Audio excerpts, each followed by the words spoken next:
gente está vivendo um tempo na igreja, quem está aqui com a gente já faz um tempo, ou quem está conosco desde o início, sabe que a gente está vivendo um tempo diferente, um tempo onde Deus está falando, onde Deus está se movendo, onde as coisas estão acontecendo, onde o mover de Deus está acontecendo nessa casa.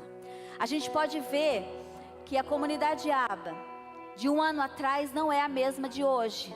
Quem está aqui há um ano atrás, dá para ver isso nitidamente. O que Deus tem se manifestado hoje é diferente do que Deus se manifestou há um ano atrás. Deus virou chaves. A gente está vivendo um mover espiritual, a gente está vivendo coisas que Deus está derramando na nossa vida, descortinando situações. E a gente está feliz com isso, amém, igreja? Amém, eu estou muito feliz com isso também. Só que a gente não pode cair na grande armadilha de que, tá bom, ai, chegamos onde eu queria, chegamos onde Deus queria que eu estivesse, nossa, agora que tá legal. A gente não pode cair na armadilha do que tá tudo bem, vamos só fluir agora, vamos só curtir esse momento. Porque sabe que o momento, o Anderson, eu ouvi uma pregação do Anderson esse final de semana e ele falou, o momento que o crente tem que ter mais cuidado é o momento que ele recebe a bênção. É o momento que o crente tem que ter mais cuidado, porque é aí que o inimigo te pega.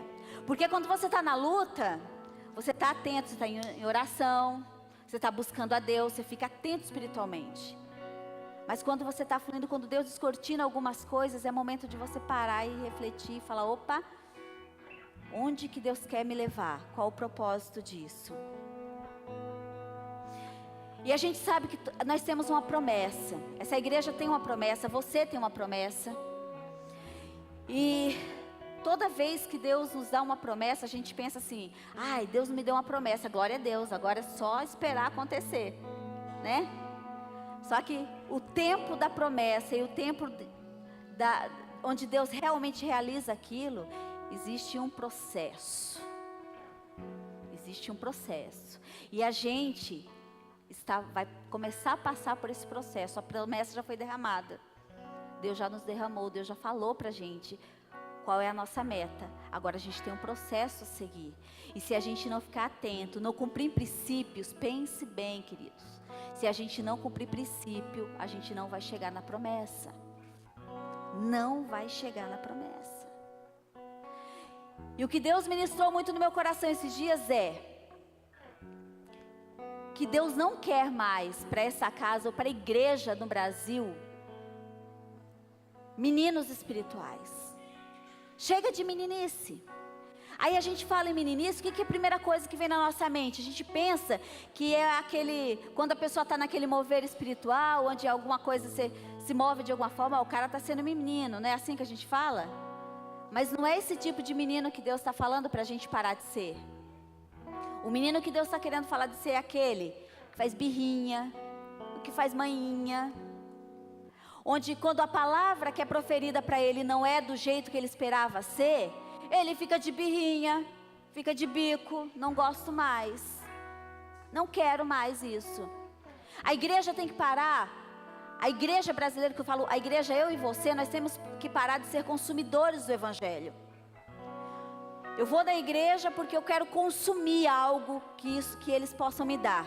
E quando esse algo não está sendo bom, não está sendo agradável, não está indo de encontro ao que eu gosto, ao que eu quero, eu mudo de igreja.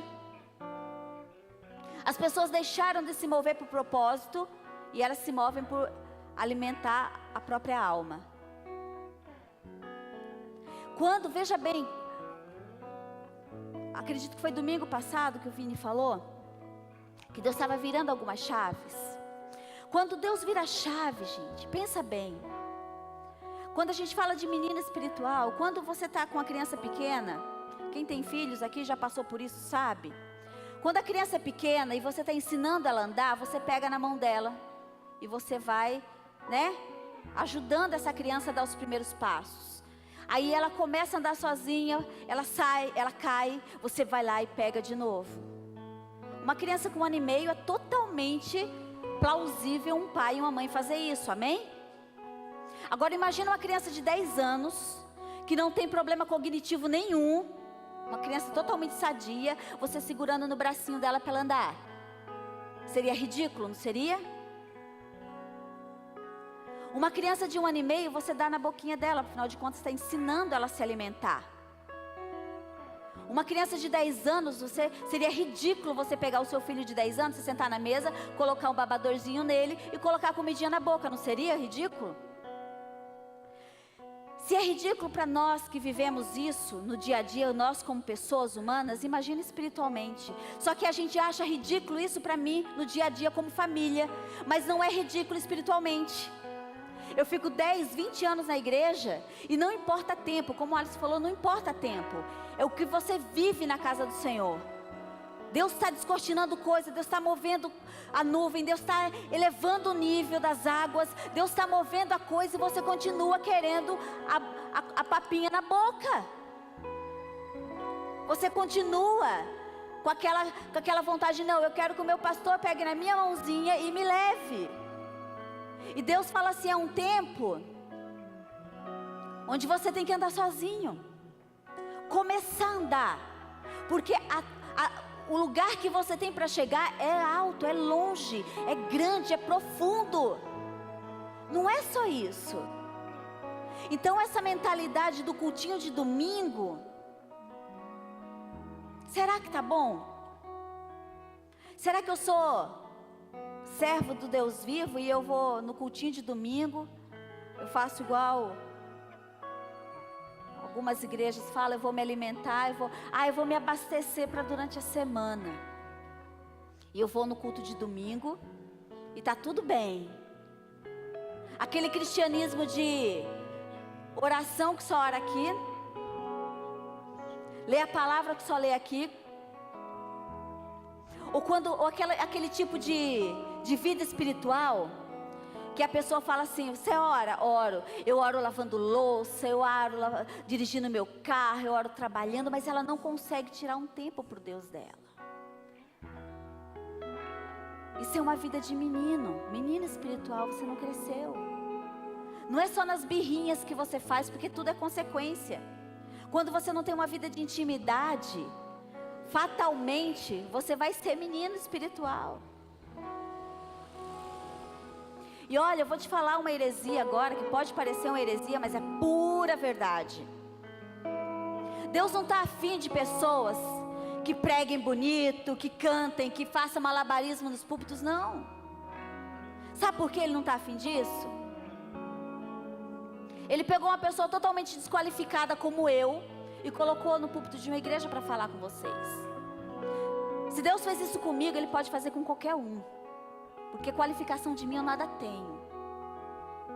Então Deus não está precisando disso. Sabe o que Deus está precisando? De pessoas famintas. Pessoas que têm fome. E eu pergunto para você, qual o nível da sua fome nessa noite? Qual é o nível da fome da comunidade Aba essa noite? Será que você consegue responder com verdadeira intimidade? Falar assim, eu tenho fome de Deus. Porque veja bem, quando você vai no supermercado com fome, a gente não fala que é errado ir no supermercado com fome? Que dá vontade de comer tudo, comprar tudo, porque tudo é gostoso. Eu sempre falo, quem vai almoçar na minha casa, eu gosto de tirar o almoço por volta das 4. Porque a pessoa está com bastante fome, daí ela fica achando que está tudo gostoso. Mas na verdade não é que está gostoso, é ela que está com muita fome. Quando a gente está com fome, tudo, a comida, quando ela aparece ela é prazerosa, te dá água na boca, porque você está com fome. Quando você está saciado, pode parecer uma iguaria, uma manjar, você belisca ali e fala, estou saciado, estou bem. Se você acha que o culto de domingo está bom para você, eu falo, você não tem fome. Sabe por quê? Eu fiquei meditando essa semana sobre, quem conhece aqui o Dan Duque? Dan Duque é uma bênção. Dan Duque é um cara, ele mora nos Estados Unidos e ele fica 10 dias por mês aqui no Brasil ministrando nas igrejas. E eu vou falar uma coisa para você, eu tenho vergonha disso. Por que Deus tem que trazer um cara dos Estados Unidos? Sabe por que Deus tem que trazer um cara dos Estados Unidos para ministrar? Ativar ministérios na minha e na sua vida. Ativar vida espiritual de pessoas. Porque eu e você não estamos fazendo a nossa parte na igreja. Porque eu e você nos colocamos numa situação de tá tudo bem, o culto de domingo tá bom, o culto de quarta tá bom, eu não preciso buscar mais. Aí Deus tem que trazer um cara dos Estados Unidos para fazer o que eu e você poderia estar fazendo aqui. A igreja brasileira está começando a viver um novo avivamento. E novamente falando da ministração do Anderson Silva, que eu ouvi essa semana, que o Alisson mandou para muitas pessoas aqui, acho que praticamente toda a igreja, mandou para a igreja inteira. Ele falou que ele estava na igreja foi do Vitor Azevedo que ele estava? Na igreja do Vitor Azevedo. O Vitor Azevedo tem 23 anos. E ele dirige uma igreja, ele é pastor numa igreja. Ele tem 23 anos. E sabe por que Deus levanta essa geração nova? Porque eles estão com fome. Porque os antigos de casa, tá tudo bem. Tá bom do jeito que tá. Então Deus levanta uma geração com fome. Aí você diz para mim, não pastor, eu sinto fome sim. Eu estou lá meditando, não tá. Hipocrisia espiritual. Deus conhece teu coração, velho. Deus conhece. Não adianta você dizer que tem fome quando na verdade você não tem. Você ora 5 minutos e tá bom.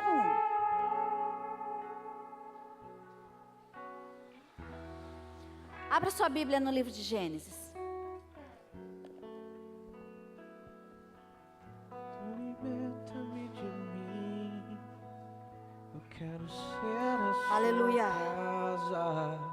Se você estiver aqui, eu sei que eu venço o pecado. Amém. Aleluia. Você abriu no livro de Gênesis, capítulo 1.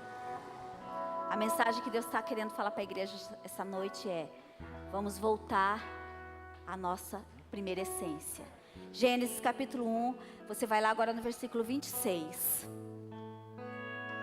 E diz assim: e disse Deus, façamos o homem à nossa imagem, está falando de trindade, conforme a nossa semelhança, domine ele sobre os peixes do mar, sobre as aves do céu, sobre os animais domésticos e sobre toda a terra,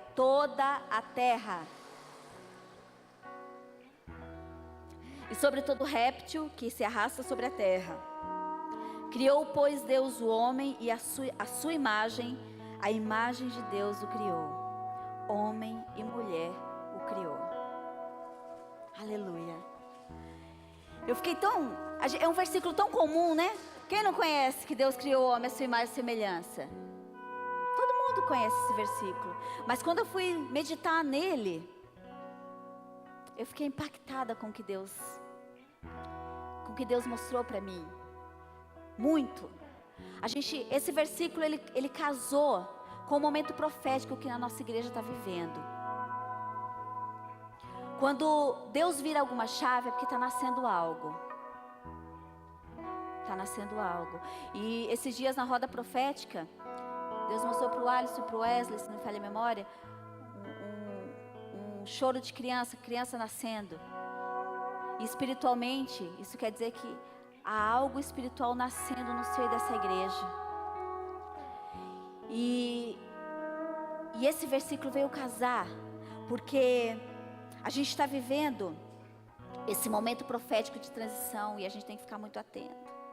A gente leu que Deus criou o homem, a sua imagem e a sua semelhança, não é isso? Então qual o propósito de Deus quando Ele criou a mim e a você? O propósito de Deus é que você e eu fôssemos parecidos com Ele. Deus criou você e eu para sermos igual a Ele. Aleluia. O propósito inicial de Deus foi que eu e você fôssemos igual a Ele. Cara, que doido isso. Aí você fala assim, mas eu igual a Deus, porque a gente está falando de Deus. A gente não está falando de qualquer um. A gente está falando de um profeta. A gente está falando do próprio Deus. Ele criou você para ser igual a Ele. Aí você fala, não dá. Eu sou muito errado, eu tenho muito pecado, não dá para ser igual a Deus. Deus é puro demais. Aí eu falo assim, Deus erra? Alguma vez Ele errou na minha, na sua vida? Alguma vez Ele errou na criação? Alguma vez Ele errou em alguma coisa? Então, se Ele fez, é porque Ele sabe que nós podemos ser. Mas daí, o problema é que a gente vê Deus numa ótica muito errônea, a ótica humana. A minha ótica é só a ótica errada. A gente vê Deus de acordo com o nosso padrão, né? Se você já teve uma experiência de cura, você vai achar que Deus Ele cura, Ele é bom porque Ele cura.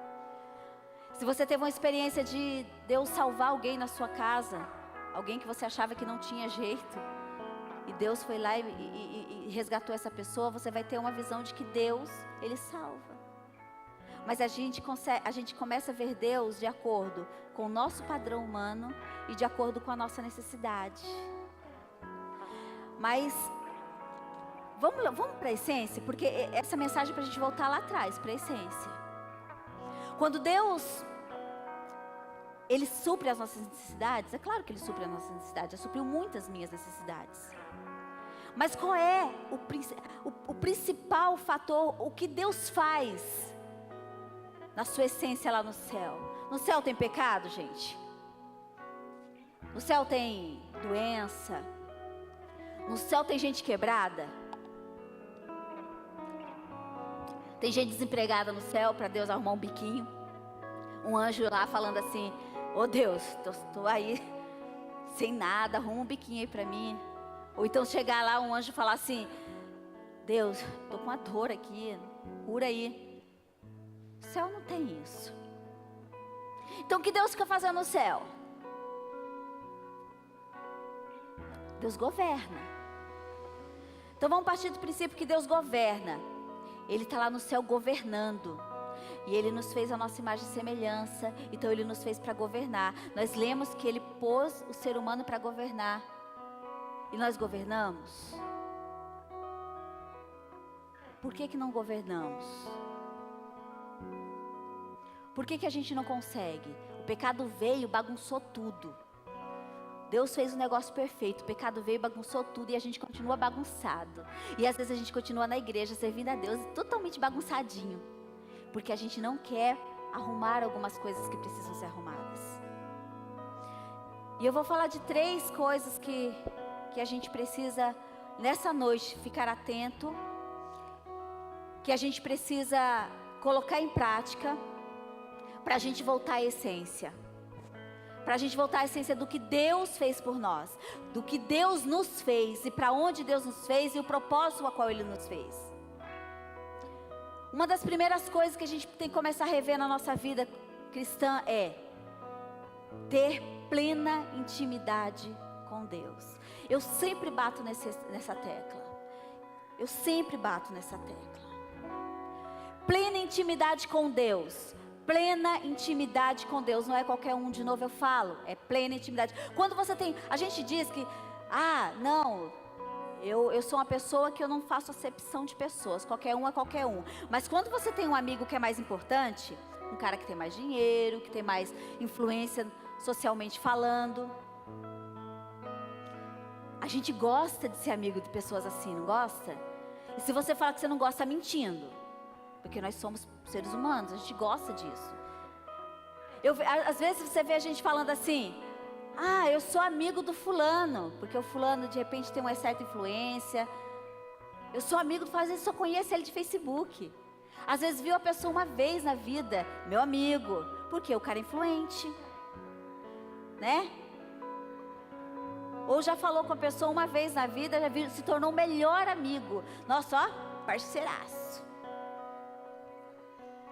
É o irmão de novo do carrinho, né? Abençoado. E Deus, Ele está aí. Você conhece pessoas mais influentes do que Deus? Eu não conheço ninguém mais influente de Deus, mas parece que a gente não dá o mesmo valor para uma pessoa. A gente dá mais valor para aquela pessoa que é influente na terra do que para Deus. Então a gente preza mais porque intimidade é relacionamento. Intimidade é ter relacionamento com essa pessoa. E a gente não quer, a gente prefere intimidade com o outro, a gente valoriza mais isso.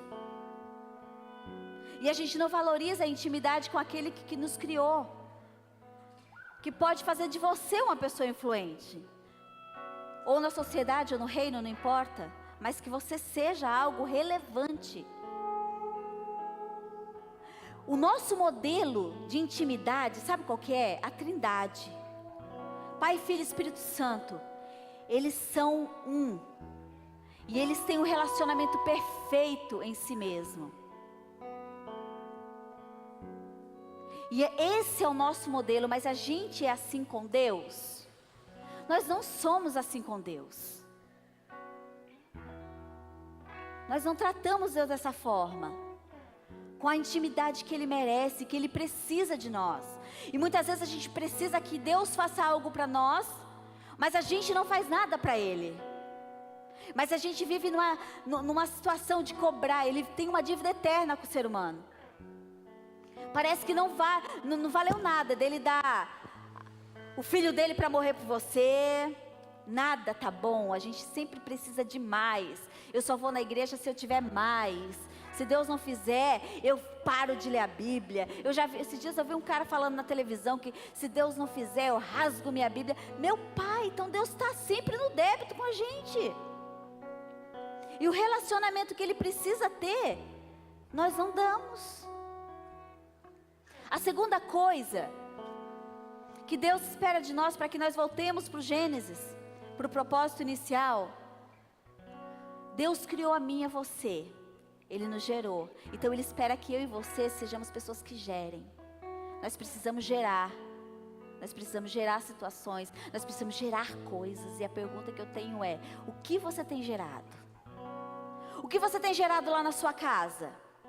O que você tem gerado no teu trabalho, na faculdade, entre os seus amigos?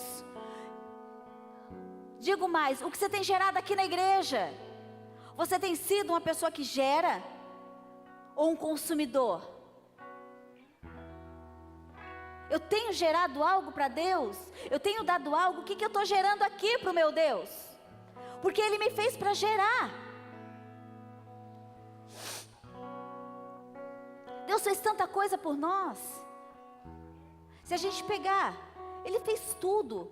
Pai, Filho e Espírito Santo.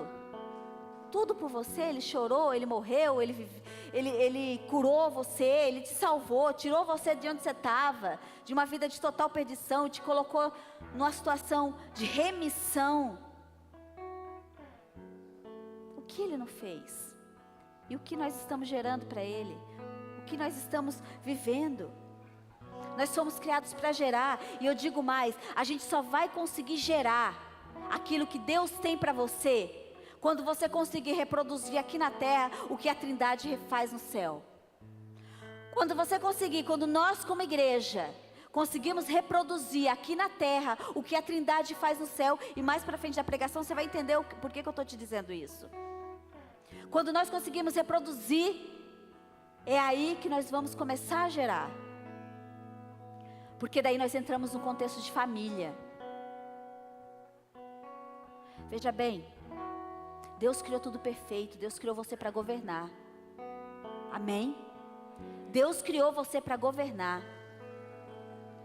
Mas quando o pecado entrou na terra através de Adão e Eva, quando eles comeram do fruto, olha o que aconteceu. A estratégia, esse mês eu mastiguei muito Gênesis, mastiguei bastante Gênesis. E eu fiquei maravilhada com o livro de Gênesis.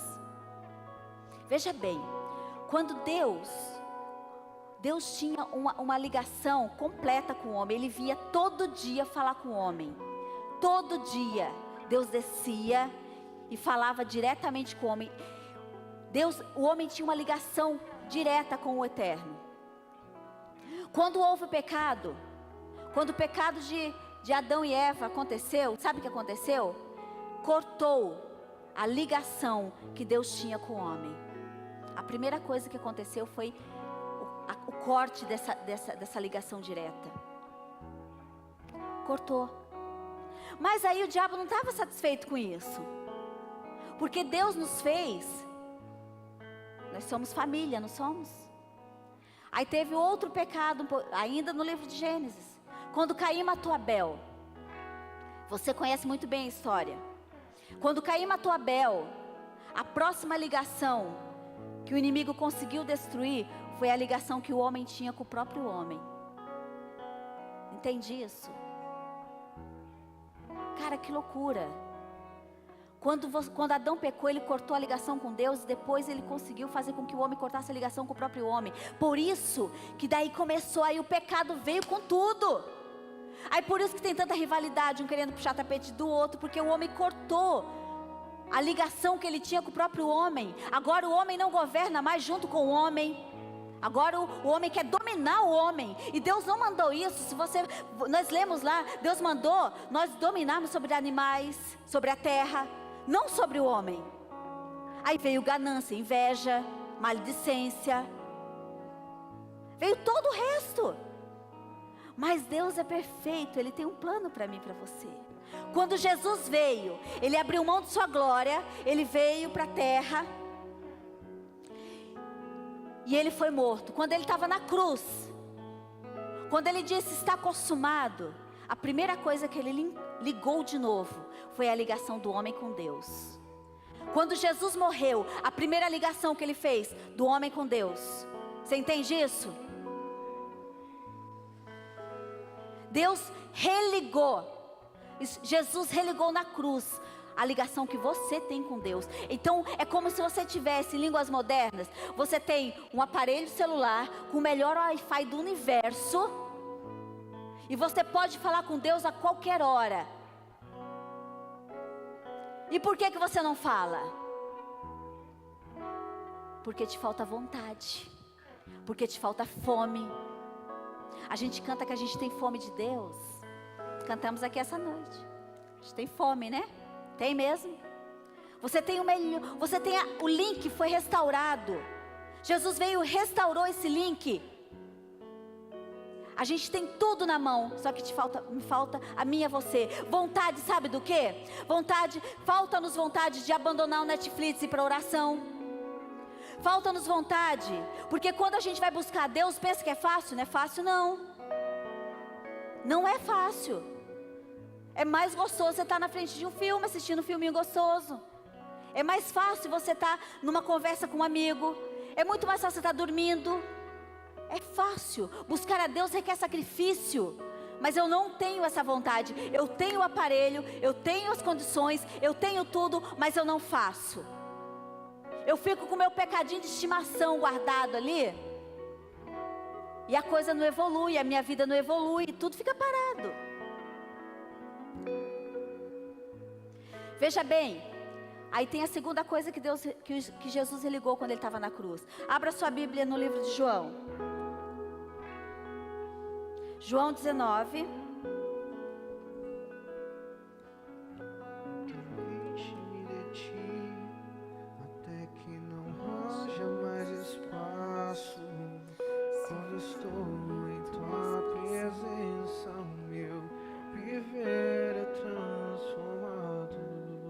João 19, versículo 25. A gente vai ler 2 versículos apenas. Está escrito assim: estavam em pé, junto à cruz de Jesus, sua mãe, Maria, e a irmã de sua mãe, e Maria, mulher de Clopas, e Maria Madalena. Ora, Jesus, vendo ali a sua mãe, ao lado dela o discípulo a quem Ele amava, disse à sua mãe: mulher, eis aí o teu filho. Então disse ao discípulo: eis aí tua mãe. E olha que tremendo. E desde aquela hora o discípulo a recebeu em casa. Sabe o que aconteceu nessa hora? Jesus, a Trindade, Deus é tão maravilhoso que Ele não deixa ponta solta.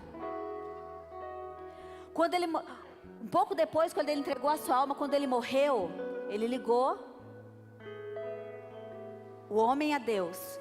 Nesse momento, quando Ele diz: mulher, eis aí o teu filho, filho, eis aí a tua mãe, o que Ele fez? Ele ligou no mundo espiritual a ligação que foi cortada do homem com o homem. Hoje, eu e você somos família. Queira você ou não, goste de mim ou não, nós somos família. Por que a gente diz que nós somos família? Porque foi ligado na cruz. Jesus, quando Ele disse: ei, olha aí, porque alguém falou: olha, é o teu filho, né? Ele: não, olha, esse aí é o teu filho e essa é a tua mãe, ele nos linkou. Hoje nós somos família. E nós agimos como família na casa de Deus. Porque a gente é muito bonito dizer que é família. Mas a gente acaba falhando como família. A gente acaba falhando na nossa ligação com Deus, no nosso relacionamento com Deus. A gente falha também na nossa ligação com a nossa família.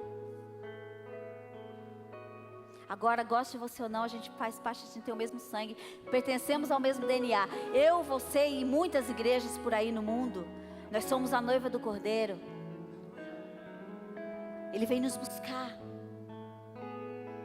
Ele vem buscar uma igreja sadia, uma igreja que não tem mácula, uma igreja que se une como família, uma igreja que age como família. Uma igreja que não se contenta com pouco. Uma igreja que não, uma noiva que não fere a outra noiva, porque pensa que são noivas diferentes, mas não é. Nós fazemos parte do mesmo corpo. E você já imaginou se a minha mão ficasse tão brava comigo e furasse meu olho? Não seria meio insano um negócio desse? O que Deus está querendo nos ensinar com isso? Ele está querendo me ensinar a mim e a você, um cuidado especial com a noiva dele. Não fira a noiva dele. Não fale mal da noiva dele. Não critique a noiva dele. Porque é a noiva dele. Você é família. Família se ajuda. Família pega na mão e fala: olha, eu te ajudo. Família, quando vê um outro passando algum tipo de problema, a família se une para ajudar. E não mete o dedão na cara e fala: olha, eu sabia que ia acontecer isso. A terceira coisa que Deus quer restaurar essa noite: o homem governar. Restaurar a situação de governo do homem.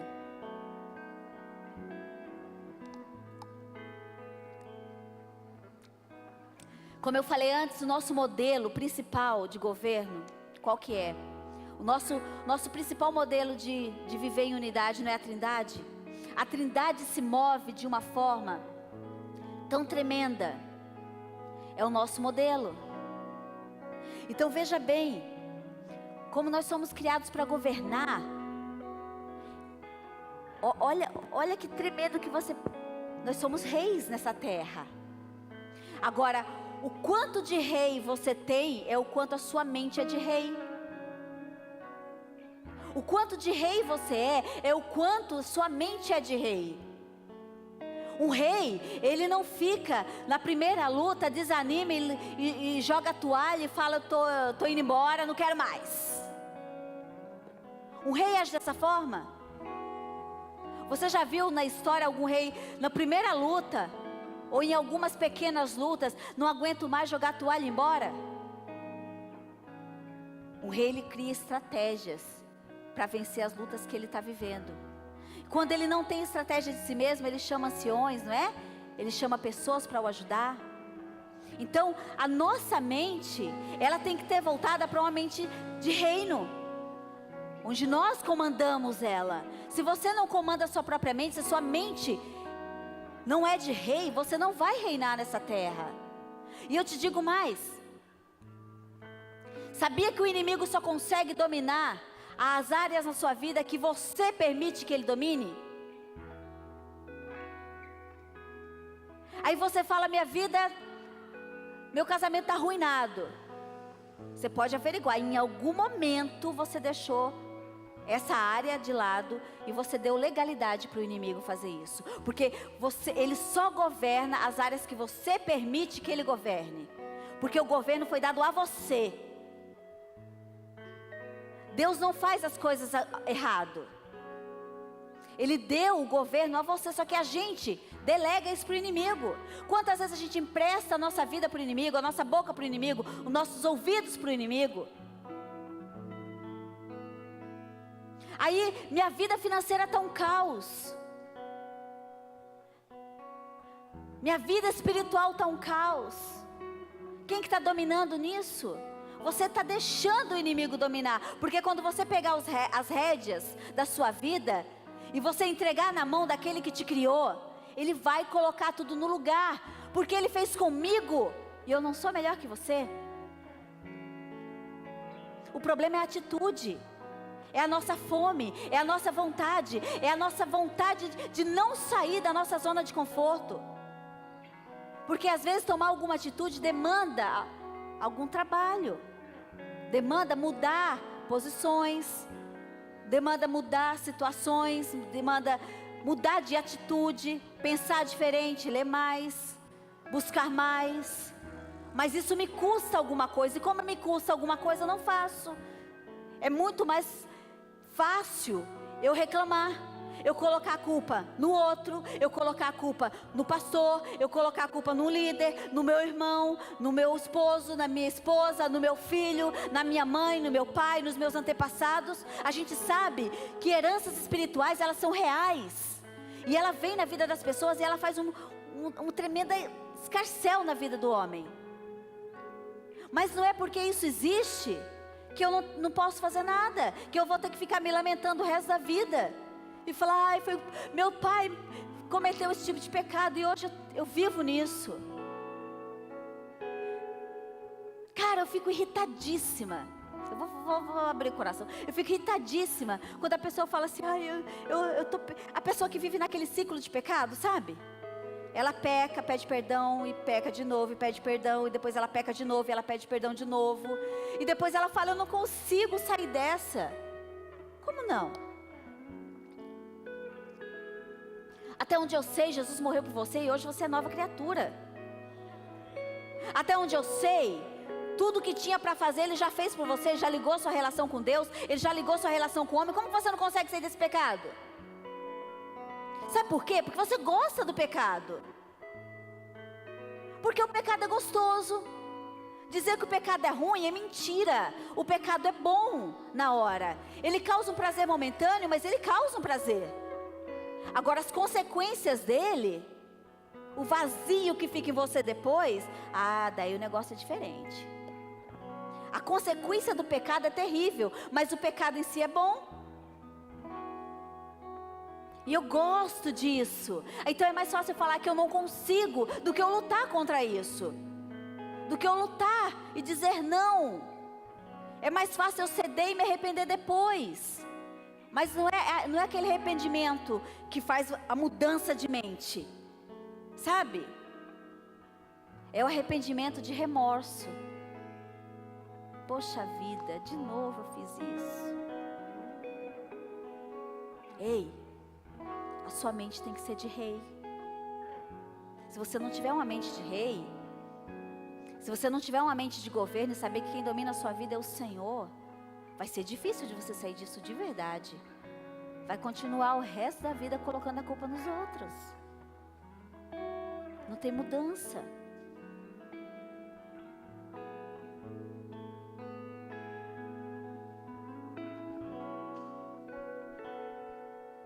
Antes do pecado, gente, a hierarquia era tão simples. Antes do pecado, Deus reinava sobre o homem. E o homem governava com o próprio homem. Era simples assim. Deus reinava sobre o homem e o homem com o próprio homem. Uma hierarquia simples. O pecado veio e bagunçou tudo.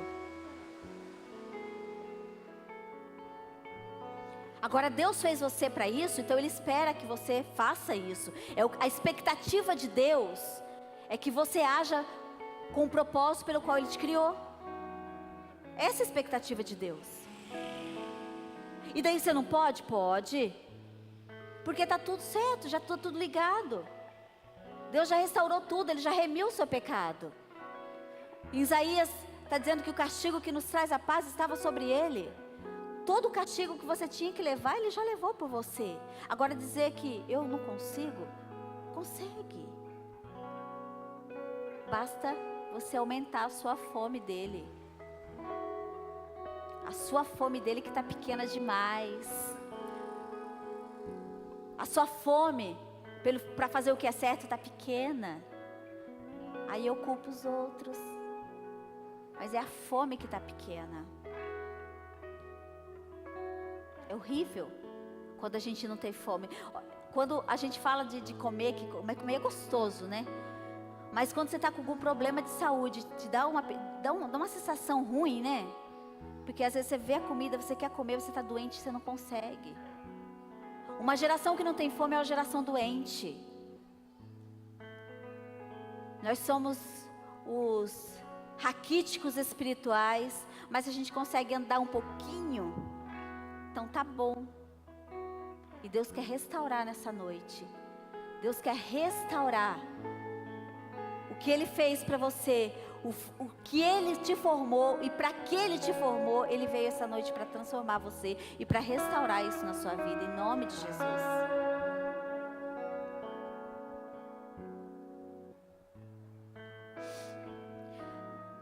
Veja, por favor, abre sua Bíblia novamente no livro de João, ainda João. Só que agora no capítulo 5. Olha que coisa interessante. Capítulo 5, daí você vai lá para o versículo 19. Olha que legal. E disse-lhe, pois, Jesus: em verdade vos digo, que o filho de si mesmo nada pode, senão o que vir o Pai fazer. Porque tudo quanto ele faz, o filho faz igualmente. Olha que coisa tremenda. Tire as verdades por trás da Bíblia. Quando a gente fala que o nosso modelo é a Trindade, o nosso modelo é a Trindade. Aqui foi um exemplo. Tudo o que o filho faz é porque ele viu o Pai fazer. Existe uma conexão entre eles. Existe uma conexão entre Pai, Filho e Espírito Santo. E eles se movem de um jeito tão tremendo que você não vê um falando de si mesmo. Sempre é um falando do outro. Jesus falando, eu estou fazendo porque o Pai mandou, porque eu vi meu Pai. Aí o Espírito Santo vem e reproduz tudo aquilo que Jesus fez. Só que eles, como Trindade, eles têm uma justa medida para tudo. Existe algo que é separadinho para cada um deles. O Espírito Santo vem e consola você. Jesus vem e salva você. Deus está lá para governar sobre você. Vocês entendem? Existe algo, uma hierarquia, uma justa medida de funções muito clara na Bíblia, onde a Trindade se move em cada coisa, mas eles estão ali em conexão. E Ele não faz nada Ele faz um em função do outro. Ele não faz um para mostrar para o outro que eu sou maior. Veja bem como isso é maravilhoso de você ver. Agora você imagina a conexão que eles têm. Você não vê um falando do outro, né? Como eu falei, nem mal nem bem, porque eles fazem tudo para um honrar o outro. O que o Espírito Santo faz é para exaltar a obra que Jesus já fez por você. Então não tem as conversinhas de pé de ouvido. Imagina, agora a gente está fazendo um paralelo do céu com a terra. Nós reproduzimos na terra o que a Trindade faz no céu, amém? Você já imagina o Espírito Santo chegando para Jesus falando assim: Jesus,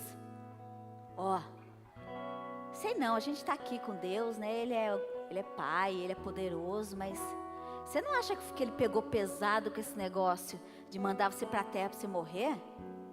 Você não acha que Ele pegou pesado com isso? Pô, você é aqui todo poderoso, todo rei. Aí Ele manda você lá para a terra, pro mando de candango que está lá na terra, pecando, fazendo tudo errado. Aí Ele manda você lá, você tem que morrer, cara. Você tem que ser humilhado. Não quero fazer intriga entre você e o Pai, hein? Mas eu acho que Ele pegou pesado. Aí Jesus fala assim: cara, nunca tinha pensado sobre isso não, mas não é que é verdade? Pô, eu sou filho dele. Que raio de amor é esse que Ele diz que sente por mim?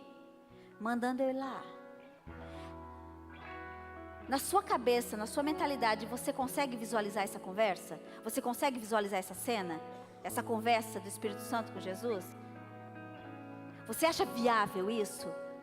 Você acha que poderia acontecer esse tipo de conversa? Impossível.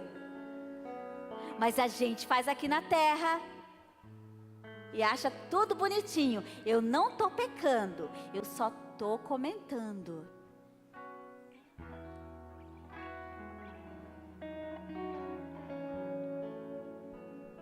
Oh, você não viu que o pastor pegou pesado? Oh, meu líder de célula está agindo meio estranho. Mas o que está no intuito do teu coração não é auxiliar, não é o amor, não é confortar, não é restaurar, não é remir aquilo que possivelmente está errado. É exaltar que ele está errado e você no lugar dele faria totalmente diferente. Ó Jesus, se eu fosse Deus, o Espírito Santo falando, eu não mandava você lá não, eu criava outra estratégia. Afinal de contas, eu sou poderoso, posso todas as coisas. Eu podia criar uma outra forma de salvar aquele povo, sem expor você desse jeito. Te expôs, cara. A gente faz isso. A gente faz isso direto. A gente puxa o tapete, mesmo quando a gente acha que a gente não está puxando o tapete. E a gente não está reproduzindo na terra o que a Trindade faz no céu. E a gente fala, por que as coisas não acontecem, Pai? Por que não acontece? Porque a gente não está fazendo o que Deus mandou a gente fazer. Você não está no propósito que Deus te criou para ser. E é isso que Deus está querendo remir hoje. Voltar para o começo. Ele diz, ei igreja, volta para Gênesis. Igreja, volta para Gênesis. Eu te criei para um propósito. Eu te criei para ser parecido comigo. Por isso que eu perguntei, Jesus, Deus estaria feliz com você? Você é parecido com Deus? Você reproduz a imagem de Deus? Nas suas atitudes, na sua fala, nos seus pensamentos?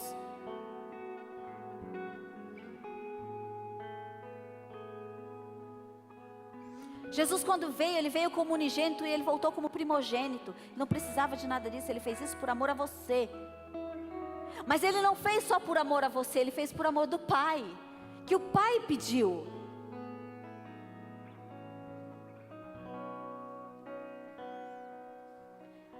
Cara, a gente vê muita gente, a gente estava vendo um momento especial nessa igreja, de um grande mover.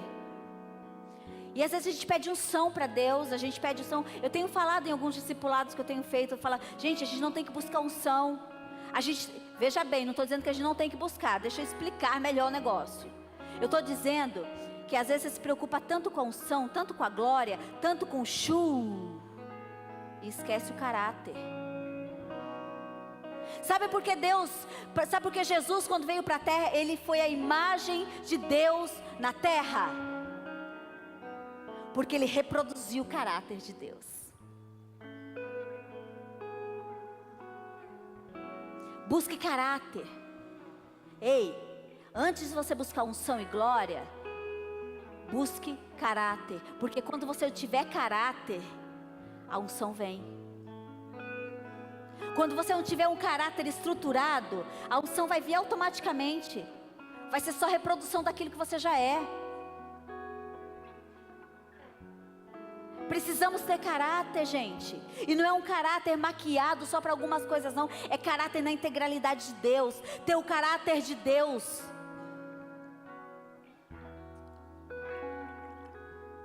Ter o caráter de Deus. Não adianta. Ei, você acha que esse monte de senha no celular? Você vai para o banheiro, você leva o celular junto. Você vai dormir, coloca ele embaixo do travesseiro. Por quê? Porque talvez você não queira que as pessoas vejam o que está dentro do seu celular. Talvez você não queira ver as suas conversinhas de WhatsApp. Talvez você não queira que as pessoas vejam o quão mascarado você é. Talvez você não quer que as pessoas vejam os conteúdos que você está acessando no Facebook, na internet. Aí você põe 4 bilhões de senha no celular e fala para a esposa assim, ou para o marido, eu tenho a minha individualidade. Ah, é? Mas só que Deus está vendo o que você está vendo. Deus está vendo o conteúdo que você está acessando, Deus está vendo a forma que você está agindo, Deus está vendo o tipo de pessoa que você é. E quando você se preocupa em o pastor ver, a esposa, o marido ver, você está dizendo que a esposa, o marido, o pastor são mais importantes do que Deus, porque Deus está vendo o que você está fazendo. Então, se Ele está vendo e não é importante, você não pode ter uma senha que bloqueie o céu. Seria bom se a gente tivesse uma senha que bloqueie o céu, né? Aí Ele não via, mas infelizmente não tem. Ele tem olhos como chama de fogo. Não adianta o seu computador você criar um forte para ele, protegendo ele. Não quero que ninguém toque, porque aqui o Senhor está vendo o que está dentro do teu computador. E mais forte que isso, Deus está vendo o que está no teu coração. Não adianta você abraçar o irmão e dizer, ai irmão querido, quando você sabe que o seu coração se sente raiva daquela pessoa. Não adianta você abraçar uma pessoa, não adianta você dizer que essa pessoa é legal, não adianta nada quando o seu coração não diz isso. Porque o seu coração, você tem que reproduzir aquilo que seu coração é. Mas a gente coloca uma máscara de legal e sai por aí esbanjando felicidade, quando o coração está corrompido. E o caráter onde fica? E o caráter de Deus?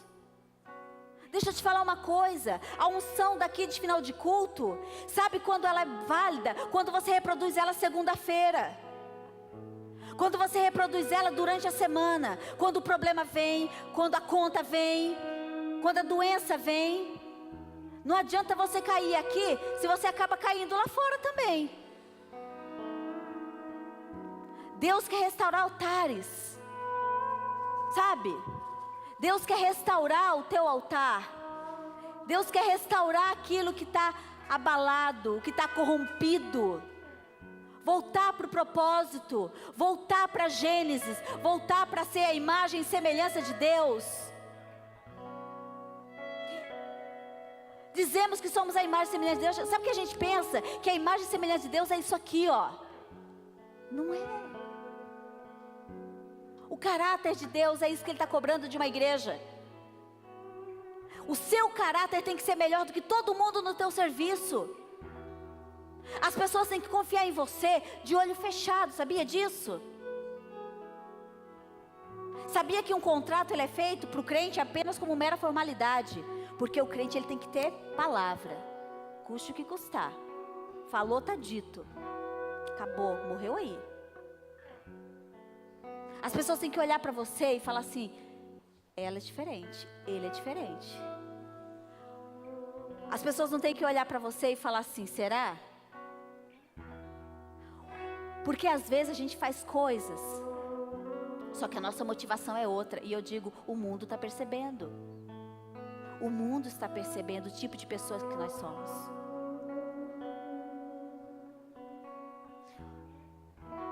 O caráter de Cristo é uma coisa que a igreja precisa resgatar. Porque às vezes a gente está deixando de lado. A gente acaba se comportando como o mundo. A gente está fazendo a mesma coisa que o mundo faz. Porque todo mundo faz. Se todo mundo faz, então eu posso fazer. Só que você nasceu de novo. Jesus morreu por você. Você é uma nova criatura. É bonito dizer que é nova criatura, que isso, que aquilo. Mas as nossas atitudes quanto pessoa é que vai carimbar, dar o veredito de que realmente você é uma nova criatura. É nas suas atitudes. A sua atitude ela tem que gritar mais do que a sua fala. O seu testemunho ele tem que gritar mais. Porque se eu prego e eu ajo diferente daquilo, que valor tem o que eu falo? Se eu digo para uma pessoa, olha, eu vou te dar um exemplo esdrúxulo. olha, eu vou te pagar tal dia. Aí eu vejo a pessoa na cidade, eu mudo de calçada. Que exemplo que eu estou dando? Nós temos que ser irrepreensíveis. Aí você fala, nossa, está exigindo pra caramba, hein? Ué, Deus exige? Deus falou que a gente podia, então a gente pode. É só querer. Chegou um tempo que a gente tem que parar de tolerar o que é intolerável a Deus. Já falei isso aqui antes. A gente acaba tolerando, porque o que Deus não tolera. Só que um dia nós vamos prestar conta disso. Nós como igrejas vamos prestar conta disso. Nós como pastores vamos prestar conta disso. Então, e eu pensei assim, sabe, depois de tanto mover que está acontecendo, gente. Desde abril que o pastor Cláudio esteve aqui, a igreja está acontecendo muita coisa. Depois veio o Kleber e teve aquela derramar nessa igreja. Semana passada teve o Mark aqui, o Mark nem pregou. O Mark não pregou. Ele falou o quê? 5, 10 minutos? Né? O Vini veio para pregar domingo passado. Veio para pregar. O Espírito Santo falou para ele, vai fazer outra coisa. Ele pregou também? Não. Então, está acontecendo tanta coisa, tanto mover. E eu falei, Deus, depois disso, depois de tanta coisa, eu vou pregar, vou falar o que para esse povo? As pessoas não vão gostar do que eu estou falando.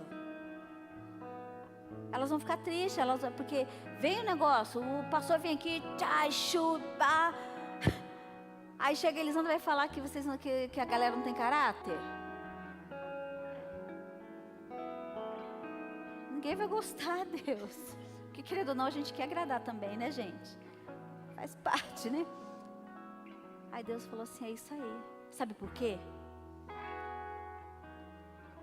Esse púlpito aqui, quando Deus colocou esse projeto de uma igreja no coração do Alisson, no meu, uma das coisas que a gente sempre falou, sabe o que foi? A gente não vai negociar princípios.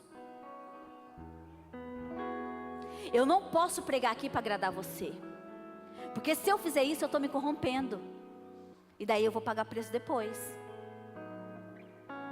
Porque assim como Deus falou que Ele não quer mais que sejamos meninos, porque assim, a Bíblia manda a gente ser como menino, mas a gente não pode ter atitudes de menino. A nossa atitude tem que ser de gente madura.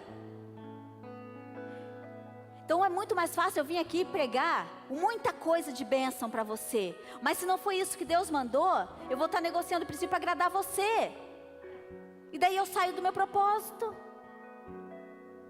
E daí é muito mais fácil para quem está aqui ver pessoas chorando, porque Deus vai me dar, porque Deus vai fazer. E eu digo, Deus vai fazer. Deus pode fazer e Ele quer fazer, porque a gente está vivendo os últimos tempos da igreja na terra, e Deus é o mais interessado em nos abençoar. Só que sem arrumar o altar, como vai ter sacrifício? Se não consertar o que está bagunçado, como que vai ter expiação? E como Deus vai receber o que você está dando a Ele? Como a sua adoração vai ser e subir como um cheiro suave aos olhos do Senhor, se o nosso altar não está da forma que o Senhor quer que esteja?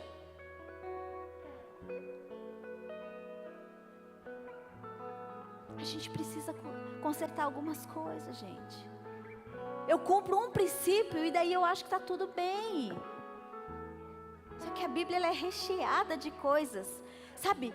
Eu sei que tem pessoas aqui que têm muitos sonhos. Tem sonhos no coração de todo mundo.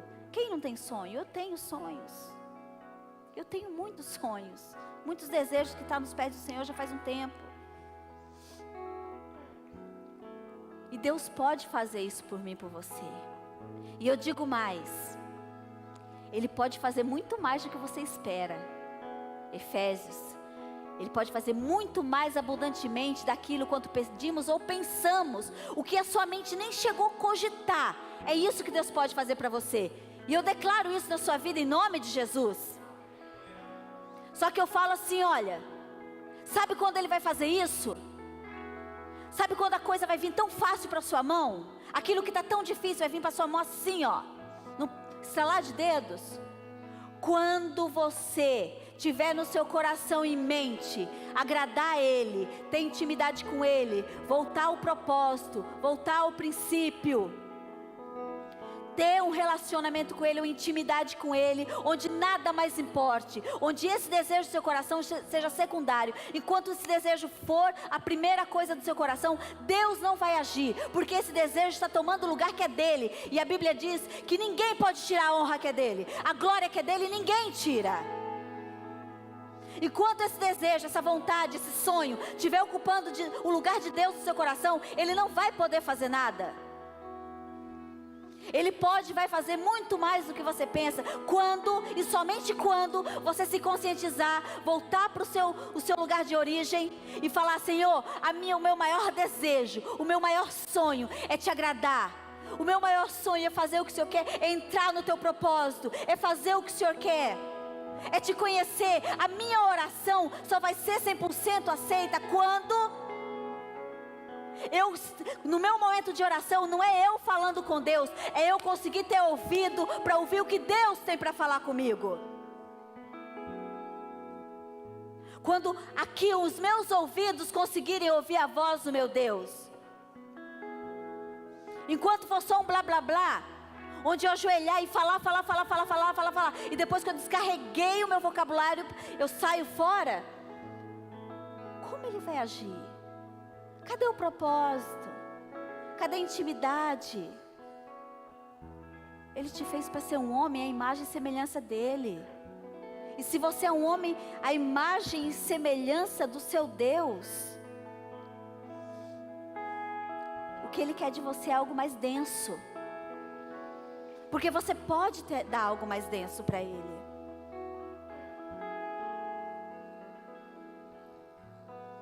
E daí a gente começa a viver uma crise existencial e espiritual e de dizer: Deus não está fazendo, Deus não faz na minha vida, Deus não faz, Ele está omisso, Deus é isso, Deus é aquilo.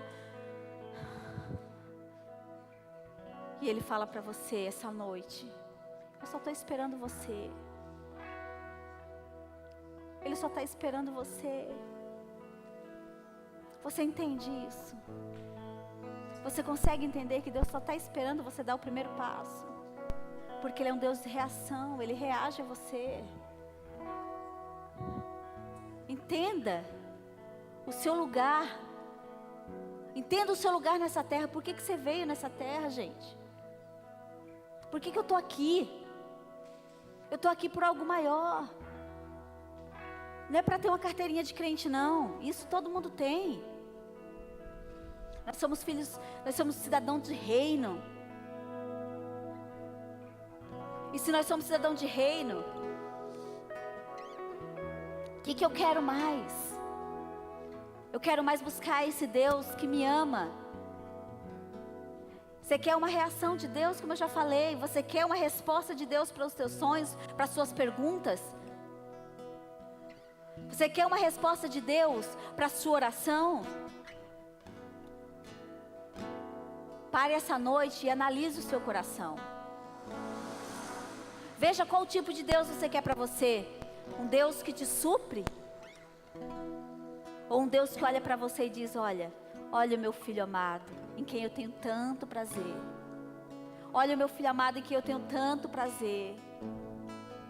Eu tenho prazer em você, imagina. Você ouvir do próprio Deus: eu tenho prazer. O que Deus não faria para um filho a qual Ele tem prazer? Nós somos pais e mães aqui na terra, e quando o filho é tão bonzinho, é tudo bonitinho, ele faz tudo legalzinho, você quer fazer tudo para ele. Imagina o Deus que te fez, que te gerou, que te criou. Mas aí a gente não está gerando nada, a gente só está pedindo, a gente tem o coração peludo sim, é pretinho esse coração. Porque você pensa que você é bonzinho, não é. O último louvor aqui disse isso. Então preencha de mim até que não haja mais espaço. Porque se eu for eu mesma, eu sou ruim. Eu vou querer ter vantagem nas coisas. Eu vou ser falsa. Agora, quando o Espírito Santo me domina, ele não me permite ser assim. O Espírito Santo não permite você ser assim. Quando você está nele, ele não deixa. Vem uma oportunidade para você ter um super lucro, mas o Espírito Santo fala, dá aquela cutucada em você assim, fala, você vai fazer isso? Aí você não faz, porque você não quer desagradar ele. Não é porque as pessoas estão te olhando. É simples assim. É uma matemática simples. Por isso que às vezes, o quanto de pecado você tem, é o quão afastado de Deus você está. Porque quando você está junto, você não faz. Você não faz porque você não quer. Porque você não consegue, porque querer você quer. Fique de pé.